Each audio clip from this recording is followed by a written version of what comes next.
পৃথিবীতে এখন ভালো মন্দ, সফল ব্যর্থ এর মানদণ্ড ভিন্ন হয়ে গেছে।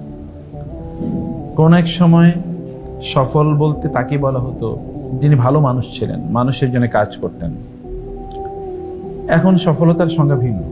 সফল মানে হচ্ছে যে আত্মকেন্দ্রিক, যে কেবল নিজকে নিয়ে ব্যস্ত আছে, যে কেবলমাত্র কিছু তথাকথিত সম্পদের মালিক, মানুষের প্রতি তার কোনো দায়িত্ব নাই, এমনকি তার নিজের আত্মীয় স্বজনের প্রতি তার কোনো দায়িত্ব নেই। সে কেবল নিজের জন্য বাঁচে, তার অন্যের প্রতি না আছে কোনো অনুভূতি অথবা অন্যের প্রতি না আছে কোনো অবদান। এটা একটা ভয়াবহ একটা ডিজিজ। এই সভ্যতাকে ধ্বংস করে দেওয়ার জন্য এতটুকু যথেষ্ট। দেখেন না জাতীয়তাবাদ মানুষকে কিভাবে কুরে কুরে খাচ্ছে।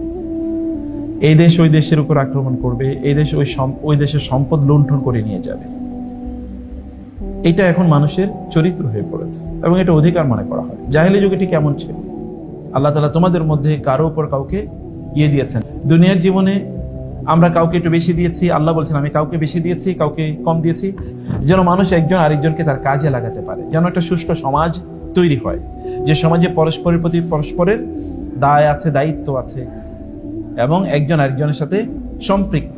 এরা কেবল আত্মকেন্দ্রিক না, ওই জাহেলিয়াতের মতো তারা জীবন যাপন করে না।